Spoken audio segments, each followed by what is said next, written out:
Pada saat tiba di Palestina, Dajjal sendiri tidak tahu kalau ajalnya sudah dekat. Maka dia pun akhirnya berdemo di sana, menganggap dia punya sebuah kerajaan sampai di daerah Palestina. Tepatnya sekarang Israel. Direbut wilayah itu oleh Israel tanpa mereka sadari. Dalil-dalil wahyu menuntun mereka ke situ. Ada sebuah kota namanya kota Babulut. Di Israel itu kota itu ada. Saya pernah lihat cuplikannya. Termasuk kota yang diidolakan di dalam negeri Israel sendiri namanya Babulut. Subhanallah, hadis menyebutkan nama Babulut. Hadis Nabi SAW dari 1400 tahun yang lalu mengatakan nanti Dajjal akan berkumpul di sebuah wilayah namanya Babulut di Syam, maksudnya di Palestina, Israel sekarang. Ada kota Babulut dan orang Yahudi sekarang lagi gencar membangun kota itu dan dianggap kota favoritnya Israel. Dajjal akan masuk ke sana dan berkurung diri. Keluar dari kota Madinah satu orang yang namanya seperti namanya Nabi Muhammad SAW, Muhammad bin Abdullah, dan dia dari turunan Nabi SAW juga. Kata Nabi SAW, akan keluar nanti seseorang dari kota Madinah, dari keturunanku yang namanya seperti namaku, Muhammad bin Abdullah. Juga sama posternya, parasnya seperti aku, sama dengan Nabi SAW, persis alisnya, rambutnya, kulitnya dari turunan Nabi SAW, tapi dari asli kota Madinah. Sebagian ulama hadis mengatakan dari turunan Hasan radhiyallahu anhu ajmain, tapi akhlaknya bukan seperti akhlakku. Tentu tidak mungkin ada orang yang sama dengan akhlak Nabi SAW. Allah mengubah dia dalam sehari semalam. Tiba-tiba berubah menjadi orang baik dalam sehari semalam. Jadi orang faham agama. Orang-orang pun akan datang kepadanya dari masyarakat Madinah berkata, engkau adalah turunan Rasulullah SAW, pimpinlah kami berperang melawan Dajjal. Engkau adalah turunan Rasulullah SAW, pimpinlah kami berperang melawan Dajjal. Maka dia pun menolak. Dia menolak awalnya, kemudian dia menuju ke Mekah diikutin dengan 300 orang pertama dari kota Madinah. Sampai di Mekah, setelah selesai dia tawaf, maka seluruh muslimin menunjuknya sambil mengatakan engkau harus memimpin kami. Dan orang ini punya julukan Mahdi, dikenal dengan Imam Mahdi. Inilah tanda-tanda kiamat yang kedua. Setelah Dajjal keluar, buat kerusakan di muka bumi tadi selama 40 hari itu atau setahun lebih. Kemudian keluarlah tanda-tanda kiamat kedua pada saat dia sudah tiba di kota Babulut di Israel. Keluarlah si Mahdi ini. Pada saat dia tiba di Mekah, dibaiatlah oleh banyak kaum muslimin. Tidak disebutkan jumlah pasukannya, maka terbentuklah pasukan jihad yang mengejar Dajjal menuju ke Palestina. Tanda-tanda kiamat besar yang ketiga adalah pada saat pasukan Imam Mahdi dengan pasukan jihad itu tiba di Darul Baydha namanya, kota putih yang ada menara putihnya, dan itu sekarang di negeri Syam,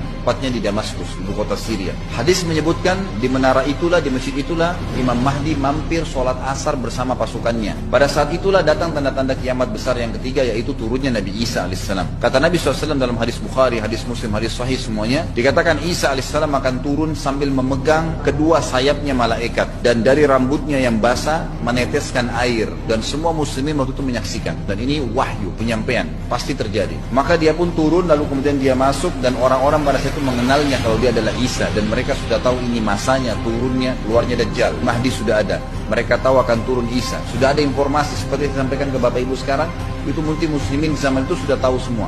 Maka Isa pun alaihissalam waktu itu dipersilakan oleh Mahdi untuk jadi imam, maka dia pun mengatakan tidak, imam dari kalangan kalian. Dan kata Nabi SAW, ini kemuliaan bagi umat ini karena Nabi sholat di belakang umat ini. Semestinya kalau ada Nabi, pasti Nabi jadi imam, tidak mungkin digantikan oleh manusia biasa. Tapi waktu itu Imam Mahdi menjadi imam dan Nabi Isa sholat di belakangnya. Perlu anda tahu juga hadis Nabi SAW yang sahih yang berbunyi, kalau Musa dan Isa hidup di zaman aku sudah diutus, niscaya keduanya akan jadi pengikutku. Dari memang kena kebenaran agama ini dibawa oleh Nabi SAW. Sholatlah mereka, kemudian mereka menuju ke Palestina. 3 tanda-tanda kiamat sekaligus terjadi.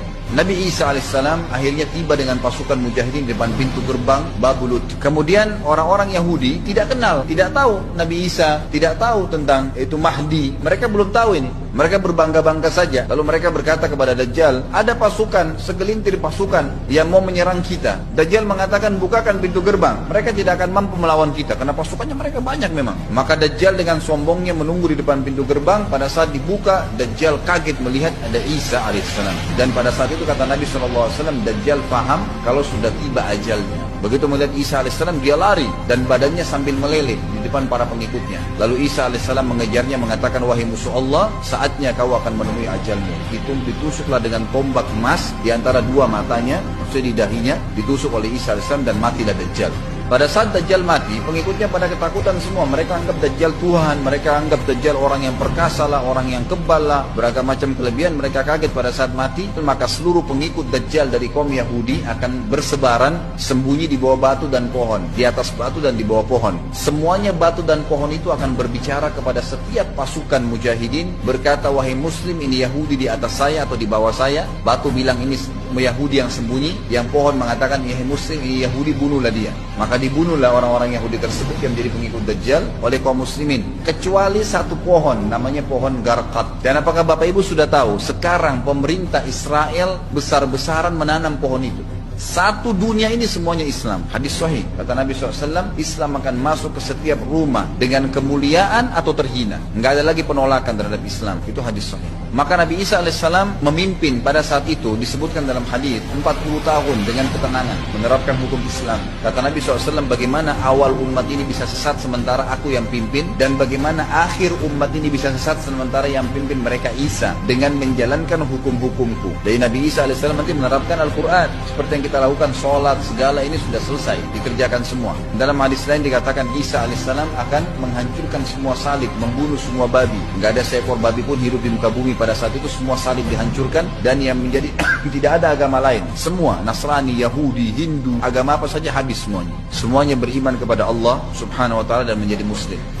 Pada saat tiba di Palestina, Dajjal sendiri tidak tahu kalau ajalnya sudah dekat. Maka dia pun akhirnya berdemo di sana, menganggap dia punya sebuah kerajaan sampai di daerah Palestina, tepatnya sekarang Israel. Direbut wilayah itu oleh Israel tanpa mereka sadari. Dalil-dalil wahyu menuntun mereka ke situ. Ada sebuah kota namanya kota Babulut. Di Israel itu kota itu ada, saya pernah lihat cuplikannya. Termasuk kota yang diidolakan di dalam negeri Israel sendiri namanya Babulut. Subhanallah, hadis menyebutkan nama Babulut. Hadis Nabi SAW dari 1400 tahun yang lalu mengatakan, nanti Dajjal akan berkumpul di sebuah wilayah namanya Babulut di Syam. Maksudnya di Palestina, Israel sekarang. Ada kota Babulut dan orang Yahudi sekarang lagi gencar membangun kota itu dan dianggap kota favoritnya Israel. Dajjal akan masuk ke sana dan berkurung diri. Keluar dari kota Madinah satu orang yang namanya seperti namanya Nabi Muhammad SAW, Muhammad bin Abdullah, dan dia dari turunan Nabi SAW juga. Kata Nabi SAW, akan keluar nanti seseorang dari kota Madinah, dari keturunanku, yang namanya seperti namaku, Muhammad bin Abdullah. Juga sama posternya, parasnya seperti aku, sama dengan Nabi SAW, persis alisnya, rambutnya, kulitnya, dari turunan Nabi SAW, tapi dari asli kota Madinah. Sebagian ulama hadis mengatakan dari turunan Hasan radhiyallahu anhu ajmain, tapi akhlaknya bukan seperti akhlakku. Tentu tidak mungkin ada orang yang sama dengan akhlak Nabi SAW. Allah mengubah dia dalam sehari semalam. Tiba-tiba berubah menjadi orang baik dalam sehari semalam. Jadi orang faham agama. Orang-orang pun akan datang kepadanya dari masyarakat Madinah berkata, engkau adalah turunan Rasulullah SAW, pimpinlah kami berperang melawan Dajjal. Engkau adalah turunan Rasulullah SAW, pimpinlah kami berperang melawan Dajjal. Maka dia pun menolak. Dia menolak awalnya, kemudian dia menuju ke Mekah diikutin dengan 300 orang pertama dari kota Madinah. Sampai di Mekah, setelah selesai dia tawaf, maka seluruh muslimin menunjuknya sambil mengatakan, engkau harus memimpin kami. Dan orang ini punya julukan Mahdi, dikenal dengan Imam Mahdi. Inilah tanda-tanda kiamat yang kedua. Setelah Dajjal keluar, buat kerusakan di muka bumi tadi selama 40 hari itu atau setahun lebih. Kemudian keluarlah tanda-tanda kiamat kedua pada saat dia sudah tiba di kota Babulut di Israel. Keluarlah si Mahdi ini. Pada saat dia tiba di Mekah, dibaiatlah oleh banyak kaum muslimin. Tidak disebutkan jumlah pasukannya. Maka terbentuklah pasukan jihad yang mengejar Dajjal menuju ke Palestina. Tanda-tanda kiamat besar yang ketiga adalah pada saat pasukan Imam Mahdi dengan pasukan jihad itu tiba di Darul Bayda namanya, kota putih yang ada menara putihnya, dan itu sekarang di negeri Syam, tepatnya di Damaskus, ibu kota Syria. Hadis menyebutkan di menara itulah, di masjid itulah Imam Mahdi mampir sholat asar bersama pasukannya. Pada saat itulah datang tanda-tanda kiamat besar yang ketiga, yaitu turunnya Nabi Isa AS. Kata Nabi SAW dalam hadis Bukhari, hadis Muslim, hadis Sahih semuanya, dikatakan Isa AS akan turun sambil memegang kedua sayapnya malaikat, dan dari rambutnya yang basah meneteskan air, dan semua muslimin waktu itu menyaksikan. Dan ini wahyu, penyampaian, pasti terjadi. Maka dia pun turun, lalu kemudian dia masuk, dan orang-orang pada saat itu mengenalnya kalau dia adalah Isa, dan mereka sudah tahu ini masanya turunnya, keluarnya Dajjal. Mahdi sudah ada, mereka tahu akan turun Isa. Sudah ada informasi seperti yang disampaikan ke Bapak Ibu sekarang, itu multi muslimin zaman itu sudah tahu semua. Maka Isa pun alaihissalam waktu itu dipersilakan oleh Mahdi untuk jadi imam, maka dia pun mengatakan tidak, imam dari kalangan kalian. Dan kata Nabi SAW, ini kemuliaan bagi umat ini karena Nabi sholat di belakang umat ini. Semestinya kalau ada Nabi pasti Nabi jadi imam, tidak mungkin digantikan oleh manusia biasa. Tapi waktu itu Imam Mahdi menjadi imam dan Nabi Isa sholat di belakangnya. Perlu anda tahu juga hadis Nabi SAW yang sahih yang berbunyi, kalau Musa dan Isa hidup di zaman aku sudah diutus, niscaya keduanya akan jadi pengikutku. Jadi memang kena kebenaran agama ini dibawa oleh Nabi SAW. Sholatlah mereka, kemudian mereka menuju ke Palestina. 3 tanda-tanda kiamat sekaligus terjadi. Nabi Isa alaihissalam akhirnya tiba dengan pasukan mujahidin di depan pintu gerbang Babulut. Kemudian orang-orang Yahudi tidak kenal, tidak tahu Nabi Isa, tidak tahu tentang itu Mahdi. Mereka belum tahu ini. Mereka berbangga-bangga saja. Lalu mereka berkata kepada Dajjal, ada pasukan, segelintir pasukan yang mau menyerang kita. Dajjal mengatakan, bukakan pintu gerbang. Mereka tidak akan mampu melawan kita karena pasukannya mereka banyak memang. Maka Dajjal dengan sombongnya menunggu di depan pintu gerbang. Pada saat dibuka, Dajjal kaget melihat ada Isa alaihissalam. Dan pada saat itu kata Nabi SAW, Dajjal faham kalau sudah tiba ajalnya. Begitu melihat Isa alaihissalam, dia lari dan badannya sambil meleleh di depan para pengikutnya. Lalu Isa alaihissalam mengejarnya mengatakan, wahai musuh Allah, saatnya kau akan menemui ajalmu. Ditusuklah dengan tombak emas di antara 2 matanya, maksudnya di dahinya, ditusuk oleh Isa alaihissalam dan matilah Dajjal. Pada saat Dajjal mati, pengikutnya pada ketakutan semua. Mereka anggap Dajjal Tuhan, mereka anggap Dajjal orang yang perkasa lah, orang yang kebal lah, beragam macam kelebihan. Mereka kaget pada saat mati. Maka seluruh pengikut Dajjal dari kaum Yahudi akan bersebaran sembunyi di bawah batu dan pohon, di atas batu dan di bawah pohon. Semuanya batu dan pohon itu akan berbicara kepada setiap pasukan mujahidin, berkata, wahai muslim, ini Yahudi di atas saya atau di bawah saya. Batu bilang ini Yahudi yang sembunyi, yang pohon mengatakan, ya muslim, ini Yahudi, bunuhlah dia. Maka dibunuhlah orang-orang Yahudi tersebut yang menjadi pengikut Dajjal oleh kaum muslimin, kecuali satu pohon, namanya pohon Garqad. Dan apakah Bapak Ibu sudah tahu, sekarang pemerintah Israel besar-besaran menanam pohon itu.